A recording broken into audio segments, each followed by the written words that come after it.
Welcome to the Kaizorian experience. Over here, we're going to be talking about everything African.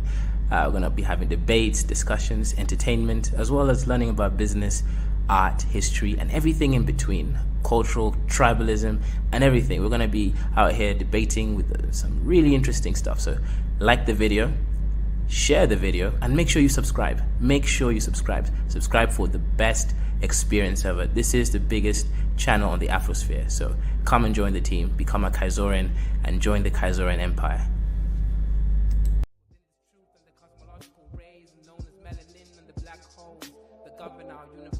Universally exist within myself, within this premise, and I exist within this bluebird in the sky.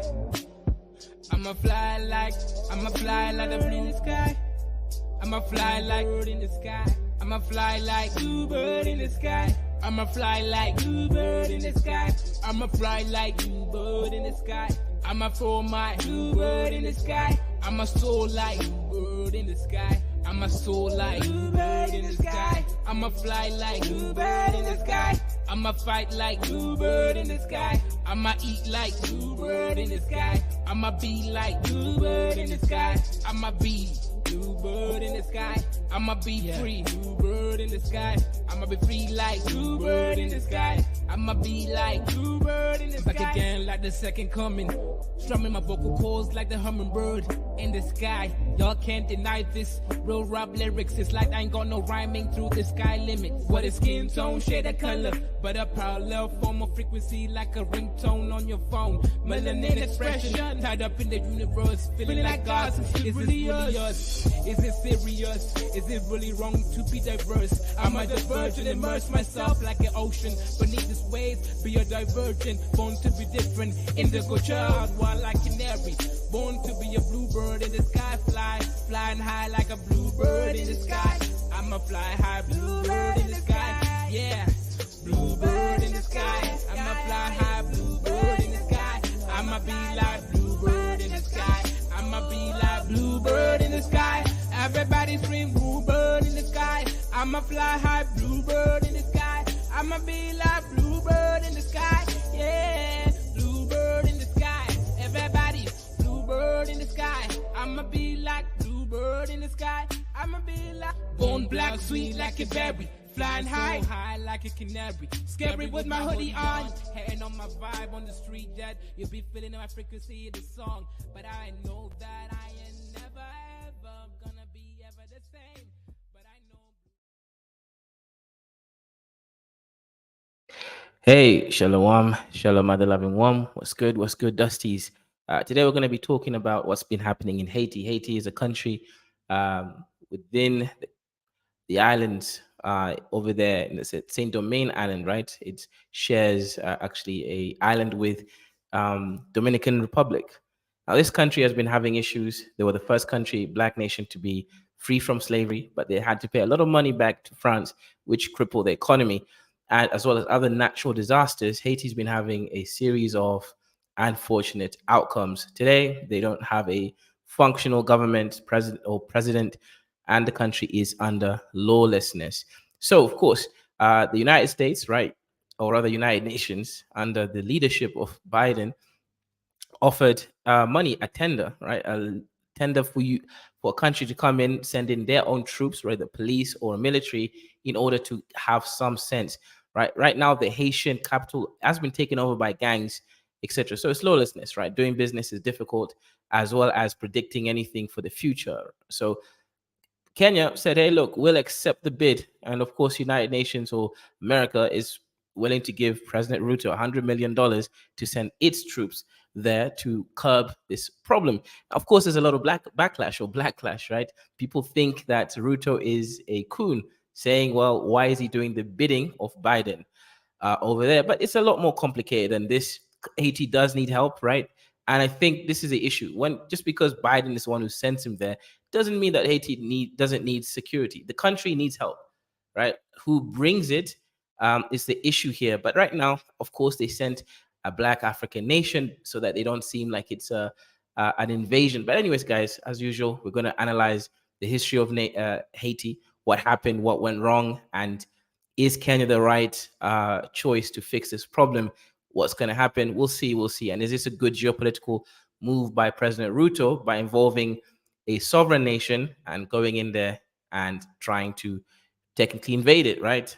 Let's get it. We are talking about the poorest nation in the so-called West, whose inhabitants are in one of the most bleak and depressing situations of misery in the world. Haiti is the scene of a tragedy that has been going on for centuries, which the international community doesn't seem willing nor able to remedy. The blame for such a disaster lies not only with the uncontrollable forces of nature, but also with the great powers, France and the United States above all, as well as the rulers of Haiti themselves, corrupt to the core. Yeah, so just a bit of background. Haiti has had so many natural disasters. We're talking about hurricanes, we're talking about earthquakes, etc. And Dominican Republic, it's kind of interesting how the two sides of the same island, one basically doesn't even get the rain sometimes because of the high altitude that Haiti is on the other side, right? The trees and everything blocks the rain clouds from actually coming to the Haitian side. So Haiti gets a lot more natural disasters, drought, earthquakes, as well as hurricanes, way more than Dominican Republic. So of course, this is not something that can be blamed on their leadership. You could say, hey, look, they have a shitty island, which is not their fault, right? So they have to decide if that island is worth all the trouble. But that's a separate discussion. Point here is this is not due to their leadership necessarily that they have such an unfortunate, geological circumstance. Talking about a state where it's common to eat mud cakes, real mud cakes mixed with powder and food grease. A popular... I mean, this is crazy, right? For Haitians to survive, they're actually eating real mud cakes, as in they're taking mud, mixing with some grease, right, to get some calories in there, and they're eating it just to satiate their stomachs, right? That's how poor this nation has become right now, because when you have lawlessness, you can't even do business because someone is going to steal your product or break it or something. So it doesn't breed the environment for any sort of trade to occur that can be predictable across time. So people are actually eating mud cakes. Yes, real cakes made out of mud just to survive. That's how lawless this nation has become. This is worse than just poverty by its hand, right? Because African countries have poverty, but people don't eat mud cakes, right? It's not a thing that can be perceived option in Cité Soleil, which is one of the poorest slums in Port-au-Prince, the capital, where hunger is a daily problem. Port-au-Prince has now fallen into the hands of gangs and has turned into a kind of no man's land. But what are the origins of such chaos? It is possible to trace them. It was just a year ago this week that Francois Duvalier, president for life of the Caribbean Republic of Haiti, died. President Jovenel Moise was assassinated early this morning. The story of Yep, the assassination of the president of Haiti.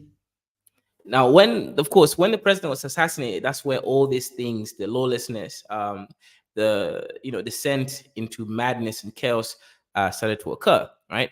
You can't go around assassinating a president and expect things to go smoothly, especially in a country that's poor and poorly organized as Haiti is. So that could be argued that, some countries, people claim France was involved. Whether that's the case or not, I don't know, right? But they've always had to pay this very expensive, money back to France after the freedom from slavery, etc., right? So Haiti is an interesting case of a lot of assassinations of presidents, governors, and other leaders. So the question is, why are they doing this, right? Who's benefiting from Haiti being lawless? Is it because drugs are coming through there now because there's no functional government and the gangs would allow things to happen like that? We don't know, right? There's something else going in the works. We might find the answers to it. Right now, I don't actually have the answer yet. Haiti is perhaps one of the most distressing and difficult to tell. Once called the jewel of the Antilles, the island of Hispaniola, now divided between Haiti to the west and the Dominican Republic to the east, was the richest colony in the entire world. The ancient Taino people, composed of amiable, tractable, peaceful Indians, as Christopher Columbus has described them in his letters, were quickly decimated by conquistadores by sword and disease. The sudden disappearance of the locals, however, prompted the European settlers to quickly look for another source of labor to exploit in the cultivation of Hispaniolas. Yeah, so of course, this is just basic history on slavery and why and how black people arrived on this island, right? So Saint Domingue Island, right? Because hey, look, the Tainos, right? The native Indians that were native to that area, a lot of them were unsuitable for laborers because the European diseases would kill them because they hadn't been previously exposed to them. Meanwhile, Africa, right, sharing a pathway to Europe, had shared some of the similar diseases like smallpox, etc. So for them, there were more resistance to the diseases that the Europeans brought over. Right, mostly this disease will carry through animals and other sort of blankets, etc. So yes, the Tainos, unfortunately, in this case, were not suitable. Some of them did die. Actually, many did die because of that. So that's basically the history of how black people or Afro descendant people arrived on this island, right? Main resource, sugar. The colonists opted to recruit as many slaves as possible, turning their sights naturally to West Africa and finding a solution in the infamous Atlantic route. In the span of 30 years, from 1517 to 1540, more than 30,000 Africans were, pardon the term, imported to Hispaniola, and shortly thereafter the western part of the island, still sparsely frequented by Spanish, gradually became a haunt for buccaneers committing raids in the Caribbean Sea, many of them French. Frenchmen who in the mid-17th century finally succeeded in establishing themselves in the western quadrants of the island, obviously in an entirely illegitimate form, naming it Saint-Domingue. Haiti alone came to account for as much as 50% of the entire French gross national product, exporting to the old continent not only sugar, but also coffee, cocoa, tobacco, cotton, indigo, and several other products considered exotic. So now you can actually see why France put a heavy, heavy fine or debt on Haiti after Haiti, received its independence, because Haiti was actually producing at least 50% of the gross domestic product, the GDP, the amount of productivity the whole of the French, empire was producing just by one small island, right? And at this time, of course, the cash crops at that time was sugar, right? Coffee, all those kinds of stuff, right? Cotton as well, etc. So if you're able to produce in large quantities, all these very valuable resources at that time, France was able to really make a lot of money from it. So it was extremely profitable for France. Now, of course, one of the issues that I always say about African countries is lack of industrialization and moving forward and creating value for your products. Unfortunately, Haiti, like most African countries, after receiving independence, Haiti went and actually invaded the rest of the island, where the modern day Dominican Republic. That's one of the reasons why there's beef between Haiti and the Dominican Republics, or rather, Dominican Republic people, because Haiti did invade that island. Then Haiti used them for forced labor. Haitians used the Dominican Republic people for forced labor in order to start paying back the heavy debt that France put on Haiti once Haiti fought for its independence. Now, you could ask, if you fought for independence, you got your independence, you become a country, why would you pay back a debt? Well, there's reasons why, right? If you didn't pay, if Haiti never paid back that debt which France put on them, what would happen is Haiti would be prevented from trading in the international market. At that time, countries which were powerful was Britain, you had Spain, you had America, and you had France, right? These were some of the key players. Portugal, of course, as well. So what would happen, of course, is these other countries, being against Black free nations from occurring, would put heavy embargoes and sanctions. So this whole story of sanctions is as old as the Renaissance, right? During the explosion of the European industrialization, or just pre-industrialization, they will put sanctions, right? These sanctions would prevent Haiti from selling their goods easily in the market, which would obviously make the country even poorer. So, of course, Haiti agreed to this enormous debt because France was saying, hey, we're losing so much value. From 50% of our GDP came from your nation. So you must pay us back this money by exporting the same goods, basically, and selling it to us cheaper, etc. So, the whole French colonization and post-colonialism can be seen as early as the first free state black state from slavery, right? Haiti. It is by no means a coincidence that Saint-Domingue was, at that time, the richest colony on the globe and the most active mercantile center in the New World. The entire Haitian society was compressed by rigid social castes in the 18th century. At the top were the Great Whites, the landowners, the colonial elite patched up with metropolitan French, which amounted to 40,000 individuals. The second social class was the mulattoes, born of unions, in most cases violent, between whites and slaves, and consisted of just 28,000 people. Finally, there were the 450,000 slaves who led a life of deprivation, hunger and pain. This slave colony, observed the Marquis de Rouvray in the late 18th century, is like a city ready to be attacked. We are walking on barrels loaded with gunpowder. Well, blowing up those barrels in 1789 came the French Revolution. Inspired by the ideals that had shocked Paris and tired of the summary massacres carried out by whites, mestizos, and the free slaves under the leadership of the now free man Toussaint Louverture and the fugitive Jean-Jacques Dessalines, responded to violence with violence. Yep. One thing that I love about Haiti is at least they had the spirit of freedom, right? From the beginning, they didn't do this whole kumbayarism of non-violence, non-retaliatory, slave politics or slave morality like Martin Luther King did initially. Haiti responded against violence using what they could do, which is freedom, right? Fighting for their freedom. And I respect that. Now, of course, what happened later, the country became a hellhole, but that's a separate discussion. Point is, I love the spirit of the Haitian people fighting for their freedom and not doing this kumbayarism, right? They put aside the religious, colonial religious aspects, and they adopted the pre-Christian African religious systems and used that spiritual power in order to fight the war against several colonizers, and they won their freedom. Given the French cannibals blood for blood, proclaimed Dessalines, considered the father of the Haitian nation, and nicknamed the Black Napoleon. I have avenged America, he said. The new republic thus became the first independent nation of all Latin America, the second on the entire continent, anticipated only by the United States. In no other case throughout history has an enslaved people been able to break the chains of servitude and defeat with a military response. Finally, the name Saint-Domingue was changed to Haiti. Emerging out of the chaos, however, was once again the ruling power elite, the 3% of the population that had enjoyed greater benefits and freedoms under the former colonizers, and which reintroduced the typical slave system. In other words, the French colonial legacy was perpetuated by a simple handover. What's more, Haitians.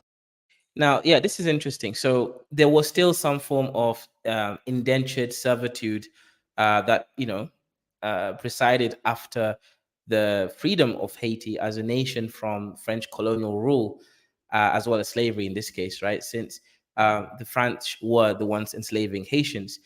The problem is, as I mentioned earlier, France put a heavy debt on Haiti. So, of course, the Haitians resorted, I'm not making excuses, I'm just explaining the facts, right? The Haitians resorted to using labor, forced labor sometimes in some cases, and in other cases exploited labor in order to sell the same goods in the international market. We talk about sugar, coffee, cotton, etc., so that they can pay back the debt and run their nation. So that was what happened. Yes, they were freed from France, but a lot of the people were still indentured in their servitude, right? They were still being forced to comply, basically, with slavery.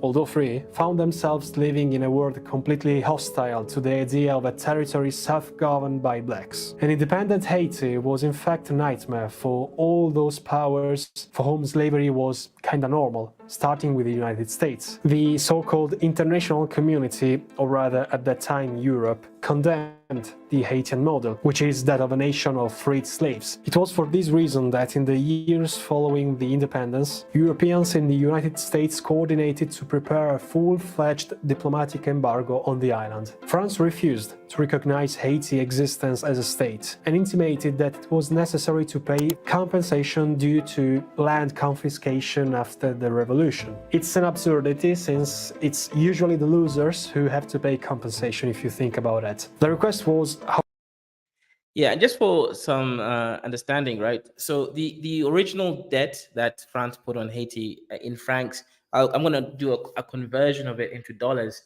as well as using like the translated amount, right, from 2005 sort of timeline. So Haiti had to pay around $21 billion, right? That's a lot of money, right? That's more than some countries' annual GDP, right? And if we do, let's say, Haiti GDP right now, Haiti GDP, and that's just a debt for being free. So Haiti's GDP, yearly GDP, is around $20 billion, and they had to pay back France, right, this amount of money for being free. So yes, France has its history of very, very corrupt post-colonial sort of sentiments. So 100% France is not good for any African or Afro-descendant nation. however formalized, so to speak, in 1825, when a French ship loaded with cannons entered Port-au-Prince, and an emissary of King Charles X intimated to the Haitians that they must pay a debt of 150 million francs to be paid in 5 annual installments. To repay the debt, Haiti sought a loan from a group of French banks. That's it. In this way, the island's economy sank and the state coffers were depleted for generations to come. The impossibility of having an economically sound nation was fertile ground for coups and government assassinations. Indeed, since 1855, the average office of Haitian presidents has amounted to just 1 year. There's no question that being president of Haiti shouldn't be a pleasant job. We can be reminded of this by the last head of state in chronological order, Jovenel Moïse, who was killed in 2021 in his presidential residence by an unidentified gang group. As if that weren't enough, the US also got in the way. As early as the beginning of the 20th century, the US had practically taken possession of the Dominican Republic, the eastern half of Hispaniola, which in the previous course had repeatedly gained independence from Spain. Then, in 1915, Woodrow Wilson gave orders to initiate the invasion of Haiti as well, in order to help the people. The interrupted French imperialism then changed only in the origin of the master. Haiti was seen as an insult to imperialism, and the United States, which feared the German investments began in the late 19th century in the island, applied the so-called Monroe Doctrine, idealistically summarized as America to Americans. More pragmatically, Wilson sought a military base in the Caribbean Sea, the Marines took control of Haiti's tax revenues and the National Bank, forcing the passage of a new constitution that, in essence, nullified the ban which was established in 1804 that prevented any foreigner from owning land in the country. Without a blow, in short, Washington had created a new vassal state that would remain loyal even after the occupation ended in 1934. However, the occupation of the Dominican Republic had already ended in 1924. But Yep. So, like I said, this is the history of Haiti. This is why, shout out to Eze, 100 million. Yes, right. That's the reality of Haiti. That's why the country right now is going through the hellhole, right? And let me just show you the hellhole, right? This is a little bit of the history I need to mix in and actually show you what's happening in the country, right? Because a lot of people don't seem to understand how bad the country is, right? It's run by lawlessness. We have gangs, right, coming in and doing their things as well in this nation. And of course, that is part of the issue. Let me just pull up a video on Haitian gangs, right, running the country. And, there's so much poverty, as I mentioned, right? People eating mud cakes. And that is, unacceptable, right? Human beings, so there's almost no nutritional value in it, apart from some minerals. And the calories are only gotten from the butter that they mix in. So it's and this is a seriously messed up situation. I'm not gonna lie. after 6 years of peace, the United States unleashed the coup that brought Rafael Leonidas Trujillo to power. Assassin's bullets put a bloody end to the 31-year dictatorship of Dominican strongman Rafael Trujillo, here with his brother Hector. Under Trujillo, a nationalist thinking was instituted. So as you guys can see, right, when Dominicans say me no black, me Dominican, it's not as simple as a self-hate thing going on, right? There's a lot of history going on between the two nations, Haiti and Dominican Republic. The Haitians first did enslave the Dominican Republic people, forced them to work on the plantations without adequate, compensation. So that is something that stemmed this whole situation out, right? Dominican Republic put in their mulatto and white leaders, and the country succeeded, right? It thrived. And the difference in between Dominican Republic and Haiti is there wasn't really no mass enslavement of people from Dominican Republic, right? They were under the Spanish system, which was a little bit different from the French system, right? The Spanish married, or rather had children with the African women, and then produced mulattoes, who are mixed between, the Tainos, the Africans, and the Europeans. So what did happen is there was less of an, let's say, overt slave system in, well, rather a less expansive slave system in Dominican Republic versus Haiti. Haiti had a lot more African population, a lot less mixing, and that's one of the difference between the history of the two nations. So when we see, Dominican Republic people saying, me no black, me, I'm Dominican, right, or kind of preferring their Spanish ancestry, it's not quite the same as just calling them coons, because the history is different, right? That's a reality. You have to look at things from the specific event. Yes, you can look at it from the macromolecular aspect, but that's not relevant to a people that are living with whatever it is that they're living with, right? So that's the reality. We've got to look at things from the perspective of those on the ground. Otherwise, well, yeah.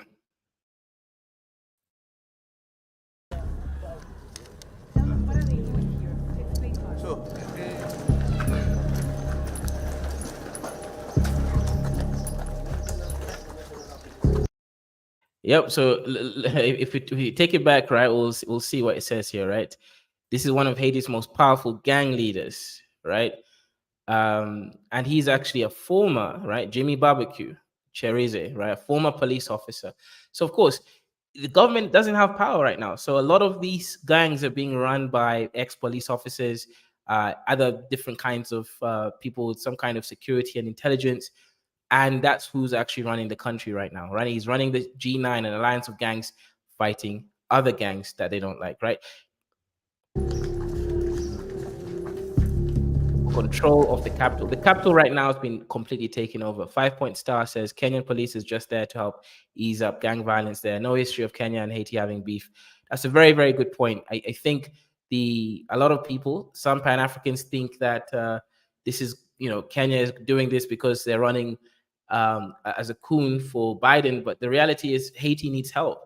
It's kind of interesting when people just say things, but they don't know the specific history of a nation and what's really going on. Right now, Haiti is a living hellhole for people there. They need help, right? They need relief. They need to have like at least some semblance of security so that trade can occur, right? Without peace or security, there is no trade, right? There's no ability for people to make money and make a living, which is the situation that's going on right there.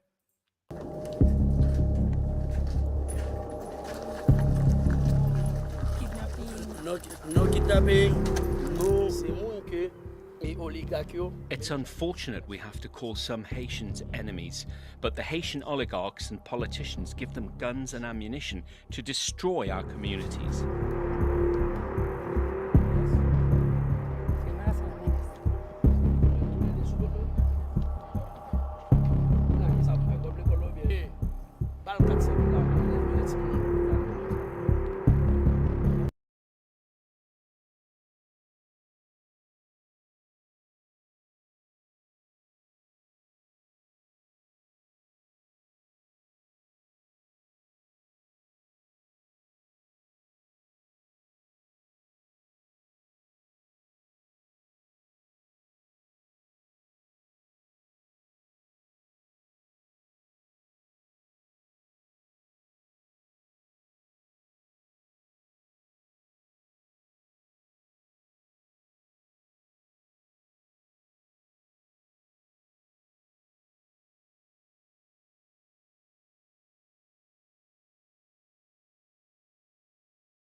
Oh, I was actually talking while I was muted. I was saying basically, yes, the gangs should come together and form a new government, and then distribute their power that way instead of just fighting for the top dog.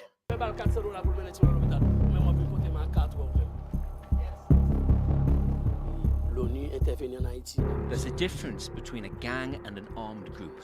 We have an ideology. We have a vision to see Haiti with all the services, with drinkable water, schools, jobs, and with security. Yeah, I mean, he's mostly right, right? We know that governments are gangs, right? Governments are just the biggest gangs that have legitimized themselves through legislation, right? So the person with the biggest guns and the biggest, let's say, um, influence, right? That's basically who takes control and calls themselves the government.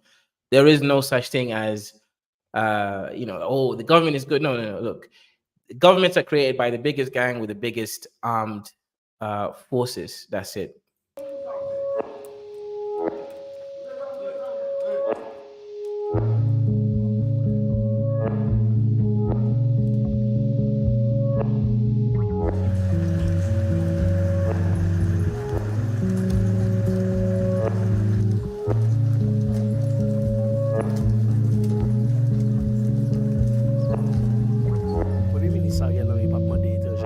The PM's not asking for foreign troops to come to the country. They want foreign forces to protect them from the crimes they have committed. Several times the UN's intervened in Haiti, and you see that the result is always zero.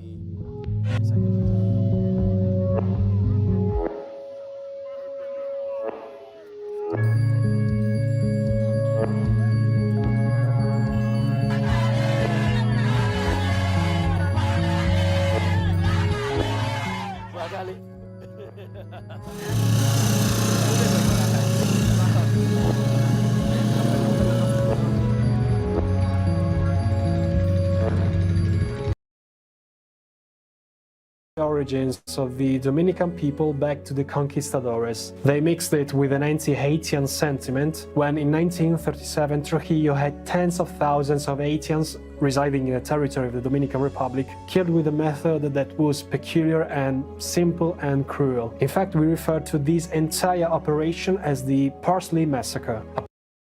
Yep, so let's read this, right? A world destroyed, a nation imposed. Slain even as they attempted to escape to Haiti while crossing the fatefully named Massacre River that divides the two nations. After the first days of the slaughter, the official checkpoint and bridge between Haiti and Dominican Republic were closed, thus impeding Haitians' escape. In the following weeks, local priests and officials in Haiti recorded testimonies of refugees and compiled a list that ultimately enumerated 12,168 victims. Subsequently, during the first half of 1938, thousands more Haitians were forcibly deported and hundreds killed in the southern frontier region. So this is what the expulsion of the Haitians from Dominican Republic. Dominican civilians and local authorities played disparate roles in the massacre. Some assisted the army by identifying and locating Haitians, while others helped Haitians hide and flee. The army recruited a few to participate in the killings. Generally, these civilian recruits were prisoners from other areas of the country or local residents already tied to the regime and its representative apparatus. Above all, local Dominican civilians were compelled by the army to get rid of the Haitians from the country. And now look, I'm not saying this is right. I'm just telling you the history that happened here. So Haiti first colonized and enslaved Dominican Republic's civilians, and then at some point, the Dominican Republic civilians got power. Right, they became their own nation, and now they were now doing a mass expulsion of Haitians from their nation.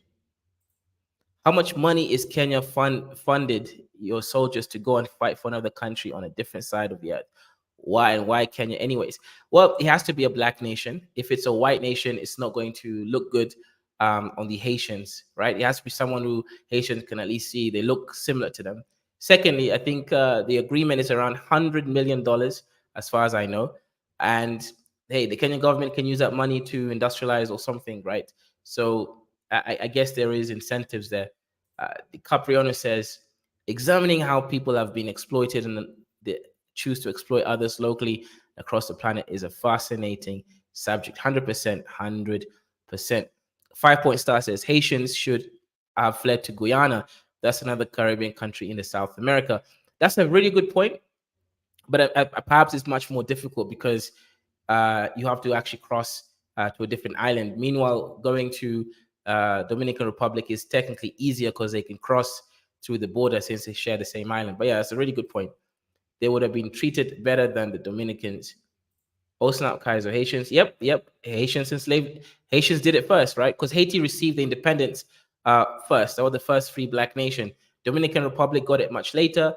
And actually, Haiti basically invaded the other side of the island once they were free. So yes, Haiti invaded that side of the island, right? Dominican Republic, and enslaved them as well. Haitians should start going to France or Africa. That's a really good point. They should go to Africa, yes. Upon meeting the people, the military would ask them what it was all about. Anyone who failed to correctly pronounce the word perejil, meaning parsley in Spanish, and telling the word with a mousy R. Actually, in English, I just found out that the typical R French people say when speaking is actually called French R. Not what did I say? A mousy R. Would automatically be considered a francophone, hence Haitian, and thus subject to physical elimination. You should know that since 1950, but especially from 1946 onwards, the United States, through various economic and humanitarian aid packages, has wisely played a key role in Haitian politics. Great, the population is safe. Yes, in an earthly reality like ours, these subsidies simply went into the wrong pockets, those of the Haitian rulers.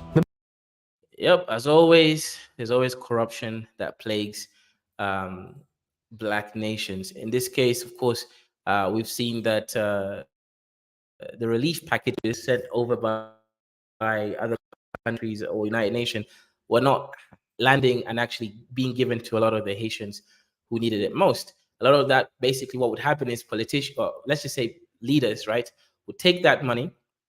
After taking that money, they would hoard it. And after hoarding it, what they would do is they would keep that money for themselves for their own uses, as opposed to letting it trickle down into the Haitian population. So that's one of the issues that we keep seeing in all these African or Afro-descended countries: corruption at the highest level. And again, it can't be excused, right? Because we always love to blame Dwight Man. Yeah, Dwight Man has his part, but our corruption has another part to it. And if you just ignore it, you'll never get the thing that you claim you want, which is freedom, better country, better run systems, etc. So yes, this is always it's mixed, right? The way that these things operate, it's not quite as straightforward as we like to think. There's always multiple factors playing in at these sort of things. Isn't Guyana run by Indians? There is tons of blacks in Guyana also. Okay, shout out. One of my ex-boyfriends was Haitian. He was good in bed. Okay, that's good. That's good. Did he make you mud cakes? Because I think that's what they eat there right now, unfortunately. Most rapacious to take advantage of the so-called Western benevolence was an intellectual, at first very well liked by many. Physician François Duvalier, nicknamed Papa Doc. Duvalier was elected president in 1957. However, it took little time to turn him into a dictator. First, Papa Doc organized a personal vigilante force. These death squads came to be nicknamed Tonton Macoutes, an appellation that, according to Haitian folklore, was attributed to the boogeyman who at night would kidnap children by hiding them in a sack. It's difficult to say how many people disappeared at the hands of Duvalier's teams, but the estimates are not the most comforting. There's talk of tens of thousands of desaparecidos. Basically, if you had any doubt about Duvalier, this could lead you to a mass grave, along with your entire family. Nevertheless, the international community didn't pay much attention to Papa Doc's schizophrenic behavior. Indeed, during his first 4 and bloodiest years in power, Duvalier received from Washington the beauty of more than $40 million, most of it in the form of outright gifts. The White House, as reported in Paul Farmer's essay, The Uses of Haiti, had only one purpose: to keep Duvalier in power. It was necessary to prevent Haiti from going the way of socialist Cuba. Yep. So basically, saying America was supporting a dictatorial, brutal Haitian regime under that president because, well, Haiti was still capitalist, which makes sense, right? Again, America was a superpower at that point. They were fighting against the Soviets in the Cold War, etc. So they did not want another nation in that region to go down the Cuba situation, right? They didn't want another sort of communist or socialist state to be born. So they were willing to work with a brutal dictatorial leader in order to keep that from happening. Continuing to serve the interest of the US government, despite the fact that beginning in the 1960s, thousands of Haitians preferred to flee on makeshift boats to the coast of Florida in search of political asylum rather than remaining on the island. Corruption, after all, was so entrenched as to be an accepted practice throughout Haiti. Even today, senior government officials exploit their position to amass power and wealth at the expense of ordinary citizens. And police smuggle fuel, of which there is, of course, shortage, and then they sell it on the black market. Yep. So this is the case, right? This is some brief history. Now let's look into Kenya, right? Why is Kenya being sent there, and what's going on? Let's see if we can see a couple videos, sort of trying to show what's going on there. This is a country that is falling apart day by day. We wanted to move from one area of the capital, Port-au-Prince, to another, crossing two rival gang territories. Sky News contacts insisted we had a police escort. Machine guns ready, they cleared a way through. It is that bad. The officers were wary. 10 policemen were killed here in the last week. Haiti has been bad for years, but this is a new development. There is now no elected controlling authority at all. Some countries are actively considering sending in foreign soldiers to impose order. Yep. So some countries were bidding for United Nations money. I believe Kenya got the bid so far, right? And I believe they've been promised $100 million in order to go and send some troops in there. I don't know how many. I believe 1,000 is the number that's being, stated right now over there, right? That's the situation. So let me see if I can do a deep dive right now and see how much money Kenya will receive for going into Haiti and trying to help the Haitian situation. Right now, as I said, there's no president, there's no government, there's no law, there's no order, right? It's just, unfortunately, just gangs running amok in that whole area. And yeah, this is kind of interesting because it is scary, right? It's scary because, right, imagine if you're someone living there, right? It's not the situation that over there. Let's see. Okay, let me share my screen right now. And yeah, let's get it.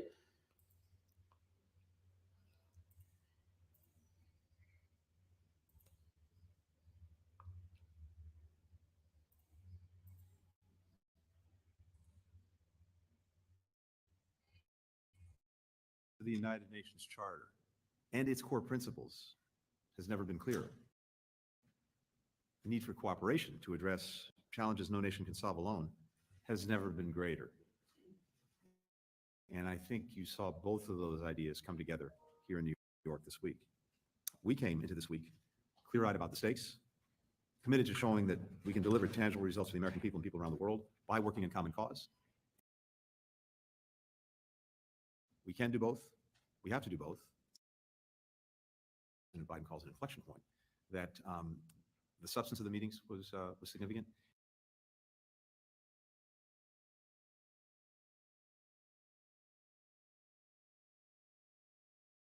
Yeah. So yeah, this is that was the whole press conference. I'm not going to play through it, right?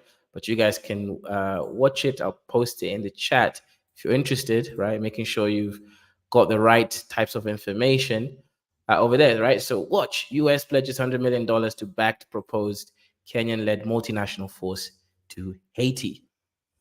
The Biden administration pledged $100 million on Friday to support the proposed Kenyan-led multinational force to restore security to conflict-ravaged Haiti and urged other nations to make similar contributions.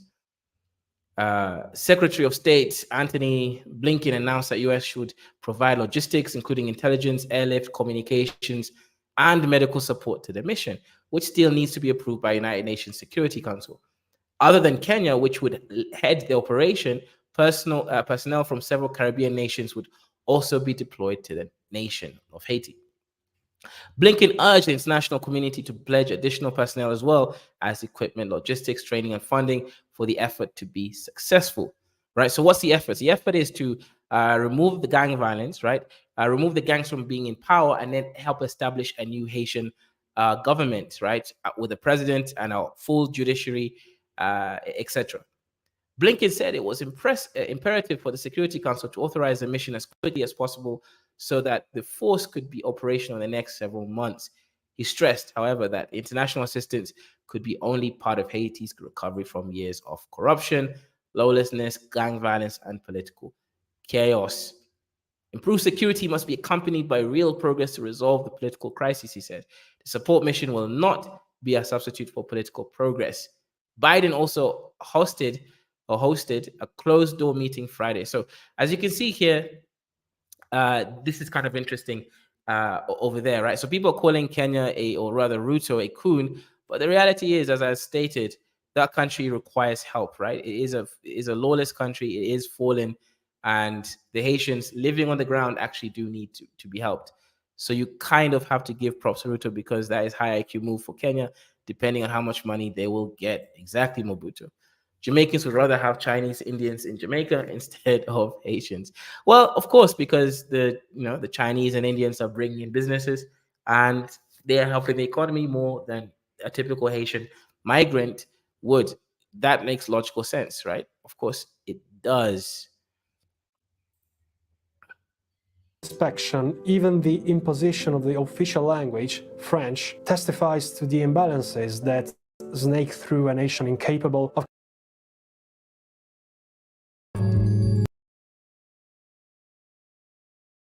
seething mass of desperate people, 60% of the city is under gang control.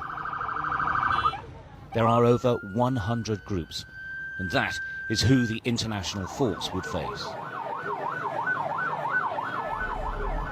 After weeks of negotiation, we were guided by a motorcycle rider into the heart of one of the most notorious gang-controlled areas. We came to meet a man known to everyone as Barbecue. He says sending in foreign forces would be a disaster. Je pense que c'est une intervention parce que la communauté internationale là assez lucide pour rendre compte, pour chita, pour dialoguer avec tout le monde. Mais si on essaie de résoudre avec ZAM, et je pense effectivement un peu le monde dans le quartier populaire au cas mourir, un peu le monde. Et il y a tué plus de monde dans le quartier populaire, il y a tué plus innocents que coupables. Jimmy Chirizier is a former policeman. He's under sanctions from the UK for his actions here, but he does remain one of the most powerful people in Haiti today, and he doesn't like being interrupted. Hey! Hey! Hey! Something's wrong! They want to destabilize them. Yo, non a pas même. Fini, non a pas même.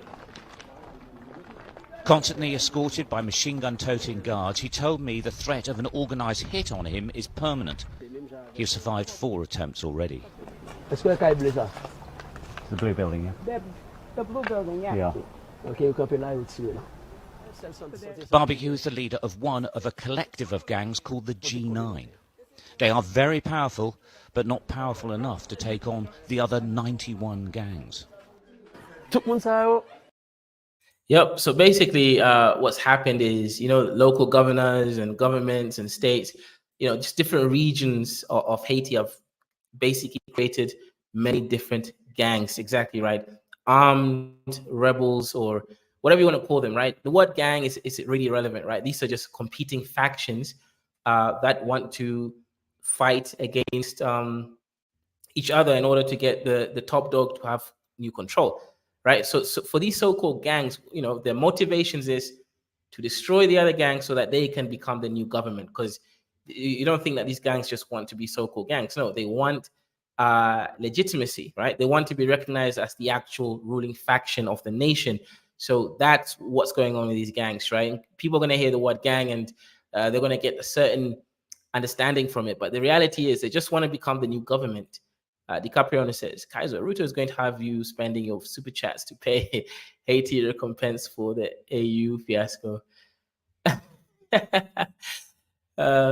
No, but DiCaprio, no, the money and also the ammunitions and the weapons, they'll be getting it from United Nations. America's already pledged 100 million. There'll be other countries that pledge money as well to help so-called Haiti, right? So yeah, it will not be coming from us. Don't worry, DiCaprio. No. Tout se moun ki te la kayo, gang meteo de yo. Je dis assez yo même kal dans kayo là. Ya. Quand y a un sa yo chaque jour, faut je manger pour ba yo. En face là, so traverser depuis on a traversé y a tiré. You can't go across because the rifle guns are there. Yeah. If you over, they'll shoot. So if you were to just go through here now, would they shoot? Yeah. So Barbecue and his men control their area, police it and patrol it. Est-ce que moun yo respecte him? Est-ce que apprécie him? On capable dire oui. Oui pour qui ça? OK, même si moun a pas très même. Yeah, here's the thing, and also, right, I want to add here again, right? Well, I'm going to be very specific for the case of YouTube. I'm not in support of gangs, right? But the reality here is that if you're looking at this whole Haiti situation right now, right, is that you do need these gangs to control the regions that they control. Without these gangs, there will even be more lawlessness. Because the thing is, right, when you have these gangs running around and, so-called protecting the areas, yes, they are taking taxes, or, you guys might say that they're stealing money from the local business people for protection. That is actually how a government works, right? That's what Al-Shabaab does, right? These are semi-government, illegitimate, right? Of course, because they haven't been agreed, if you believe in democracy, but they are actually doing a service for the citizens who live in those areas. They're giving the citizens an ability to conduct trade where there's repercussions for thieves or other type of people that go against the law. It's an ideal, but it would have been way worse if there wasn't any so-called gangs, like for example, this guy's gang.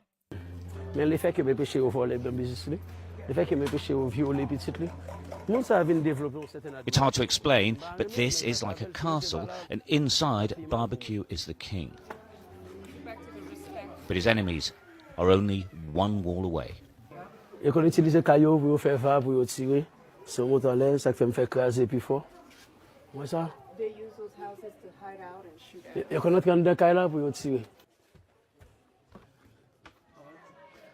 Again, monsieur, va tête na terre. He dispenses money and largesse. He sees himself as a revolutionary fighting against the dark corruption of government and oligarch businessmen. But he is a gang leader and is always under attack. Port-au-Prince is a war zone every minute. The edges of their territory are clearly marked, and he rarely goes beyond them. What's really incredible, actually, is the sense of being in a war zone, actually, going through back alleys to get between the front lines, which are around the corner. It's like being in Aleppo, it's like being in Mosul. It's quite remarkable, actually. You've got so many factions, so many gangs fighting each other, and their territories are very specific. Ironically, it is safer for us to film here in this gang-controlled territory than in most of the rest of the city. Yep, that's exactly what I stated earlier. Having no one controlling any area is way worse and a lot less safe, because guess what? No one can conduct business.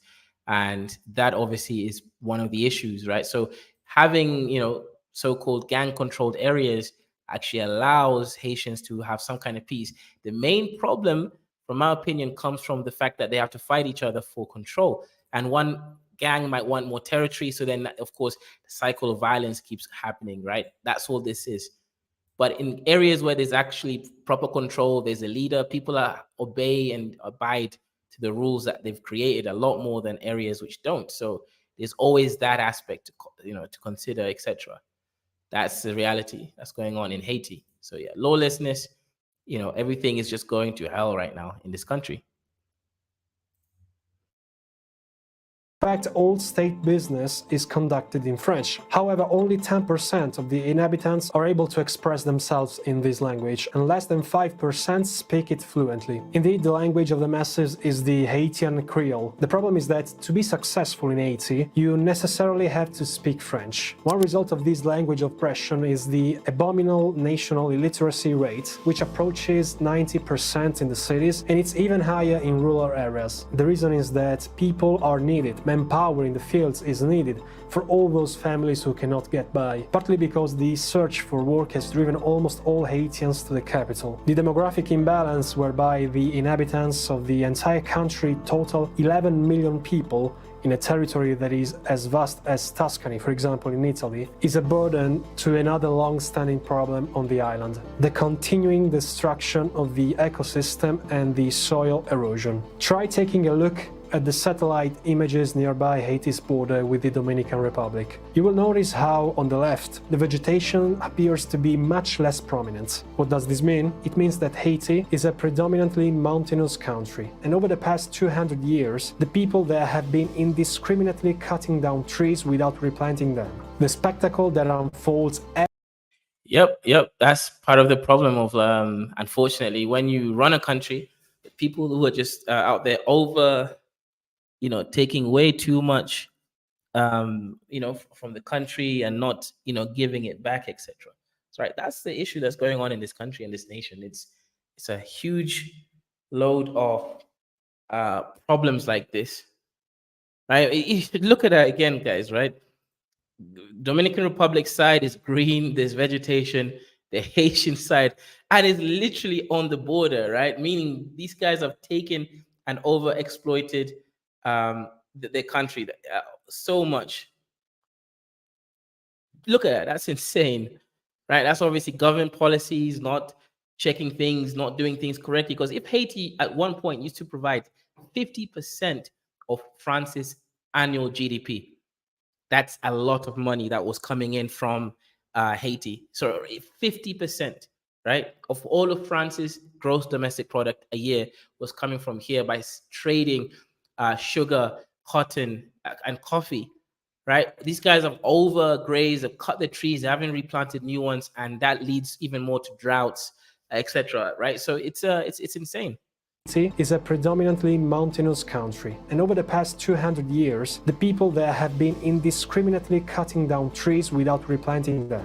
The spectacle that unfolds every single year during the 5 months of rainfalls, where rivers of mud slide down the mountain slopes, is just one of the visible effects of the savage deforestation. The main reason for Haitians to destroy their land is the scarcity of fuel, with wood having been the only material for lighting a fire for centuries. People can afford to cook exclusively with charcoal, which requires large quantity of wood. And here we are to another hoax for the Haitian people. Most of its best land domestically produces crops for export, not for the domestic market. Haiti, which would be an agricultural country, is nothing more than a net importer of food. If you are wondering why, suffice it to say that almost all of the land is controlled by the 3% that represents the Haitian elite. Of course, the money that flows into the pockets of the local oligarchy through export is not redistributed into the national economy to build, roads or hospitals.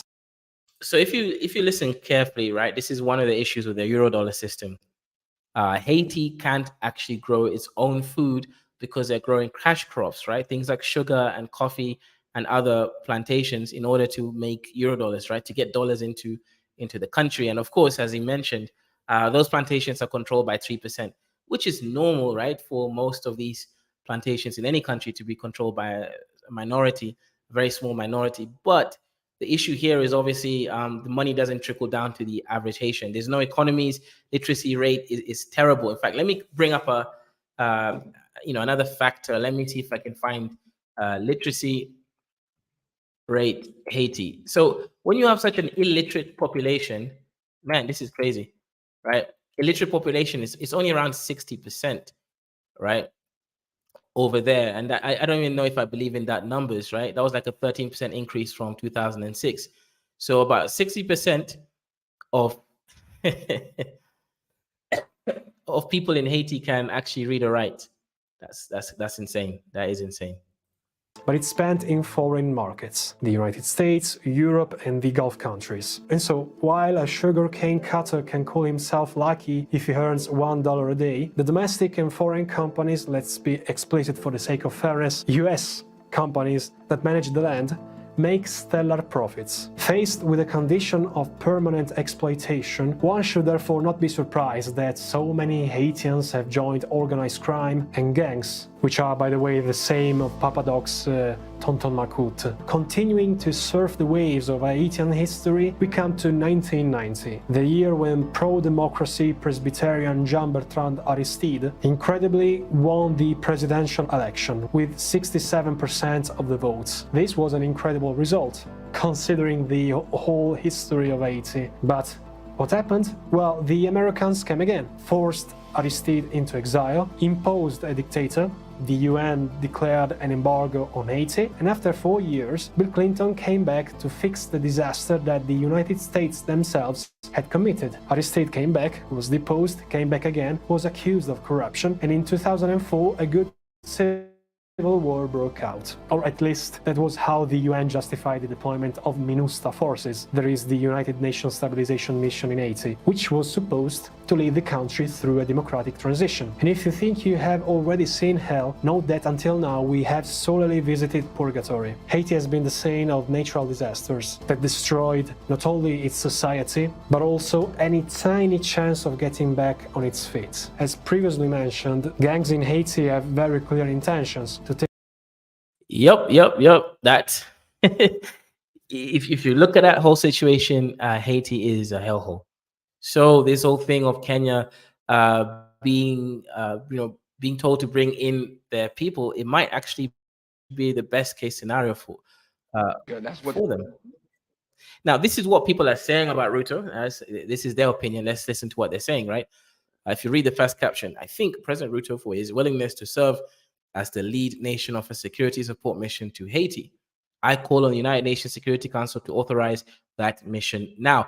I agree with Biden, right? Haiti needs help, right? Because, this is the kind of thing that keeps happening, right? The Pan-Africans and the people that think apparently the United States is trying to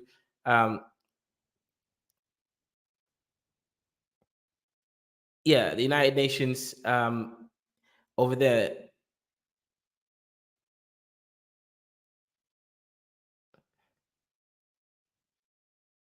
Yeah. Let's see. I'll tell you, you call him a nigger. That's what the white man calls him, a nigger. See, you have to understand this type of thinking. And to understand this type of man, you must understand that historically, there were two types of slaves, the house Negro and the field Negro. Now, the house Negro, he lived in the house next to his master, in the big house, either in the basement or up in the attic. He dressed pretty good. He ate pretty good, what the master left him. He loved his master. I say he loved his master better than the master loved himself. Yeah, this is not okay. Look. You usually this is just someone missing, and I obviously disagree with whatever this guy is saying here, right? This is nothing to do with Ruto. It's not about loving masters. It's about right. That is Eurodollars that the government can use to ease its economic failures going on right now, right? Or probably pay off its debt, and I guess they're using Kenyan troops to do it. And the other reason is obviously to help Haiti stabilize, and perhaps Kenya will land itself, as one of the nations that's trusted in these peacekeeping forces and gain some kind of international reputation. It's nothing to do with being Coon, right? That's I want to make that very, very clear right now. So this guy's video is definitely a miss. Nothing interesting there.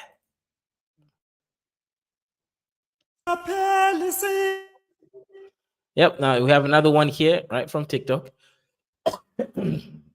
Kenya's involvement with geopolitics, especially in Haiti, has dire consequences. President Ruto himself cannot solve banditry in West Pokot, leave the insurgency, Al-Shabaab in the country. Africans, Kenyans should condemn the idea of being used by imperialists to colonize other Black nations. Again, another miss, right? What do you mean colonize another nation? That nation doesn't have a president, doesn't have a government. So, it's one of those things where, again, people, probably well-meaningfully intended people, but saying stupid things that don't really make sense over there. Haiti needs help. That's the truth, and that's the reality. There's nothing more, nothing less to it. Right now, there was a point. Yes, there is some insurgencies in West Pokot, in northern parts of Kenya, right, where there's bandits there. Right. The reason why that's not being resolved is most likely because they don't have money. Here, they're being funded. People keep always miss the whole situation, right? The reason why they're mobilizing is because they're being paid to mobilize, right? That's the reality. There is euro-dollar exchange here. That's what's going on. It's not a simple case of just colonizing other nations. This is a country that... No, we've already seen that one. I think there's one more. Yeah, I think that's it. But anyway, guys, this was not a call-in show. This was me doing a deep dive on Haiti. I'll be doing a call-in show another time. So thank you very much for coming through, and hopefully you guys are well. So make sure you like, share, and subscribe. Let's get it.